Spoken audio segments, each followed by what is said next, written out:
السلام عليكم، كل سنة وحضراتكم طيبين بقدوم شهر الخير، شهر رمضان المبارك.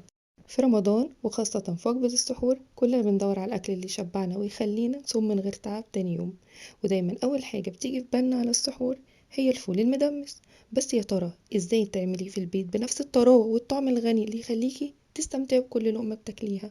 السر مش بس في نوع الفول، لكن في طريقة التدميس اللي بتخليه كريمي ومليان نكهة. مستعدة؟ طب يلا بينا نبدأ على بركة الله. معايا هنا نص كيلو من الفول بجيبه من العطار عادي. بنقعه في لتر مية. تمام. اهم حاجة تنقعيه لحد ما الفول يبقى متغطي كويس خالص بالمية. تمام، انا بنقعه هنا النقع الطويل اللي هو اقل حاجة 8 ساعات. بيبقى النقع الطويل من 8 ساعات ل 12 ساعة. وبيبقى النقع الطويل ده بيبقى في مية عادية خالص من الحنفية، والنقع القصير بيبقى من 4 ساعات ل6 ساعات. وده بيبقى في مية دافية. تمام. بصوا كده حجمه تضاعف طبعا زي ما انتم شايفينه. بغسله من المية اللي هو كان منقوع فيها، بحطه في حلة على النار او قدرة، وبتحطي عليه نص كوباية من الفول المدشوش مغسولة طبعا، ونص كوباية من العدس الاصفر مغسول، ورشة من الكمون. وهنا انا بحط هنا بضيف عليه 3 معالق من الزيت، ومعلقة صغيرة من السمنة البلدي، وبقطع ليمونة كده من النص ما بعصرهاش، وبحط عليه كمان لتر ونص من المية المغلية. لازم تكون مغلية، ما ينفعش مية من الحنفية. انا حطيت كمان رشة كربوناتو. اول ما بيغلي معايا بيطلع الريمة بتاعته، فطبعا دي انا بشيلها.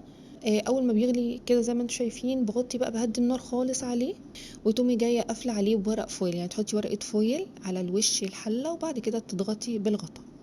انا بحب الاول احط ورقه الفويل علشان بحسها ما بتطلعش بخار خالص او بتكتم الحله معايا، فالبخار ده كله بيسوي الفول وبيخليه زي ما انتم شايفينه كده بقى طري خالص. بيبقى عامل زي الزبده كده، مش محتاج حتى انك تهرسيه والله. بصوا بقى كده، انا احط معاكم كده طبق فول للسحور.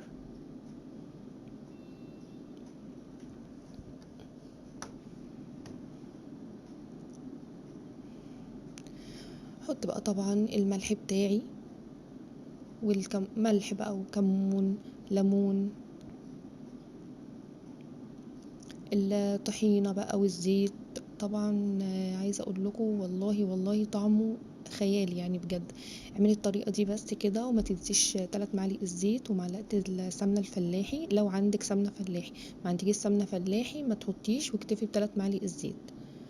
بصوا انا عايزة بس اوريكم كده ان هو والله طبعا دي كانت قشرة ليمونة من اللي احنا حاطينها.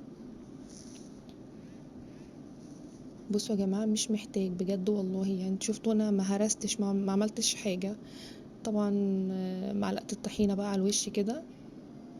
طبعا انا عارفة ان احنا كلنا بنعرف نعمل الفول، ما فيش حد في مصر تقريبا ما بيعرفش يعمل الفول، بس كل شيخ زي ما بيقولوا ليه طريقة.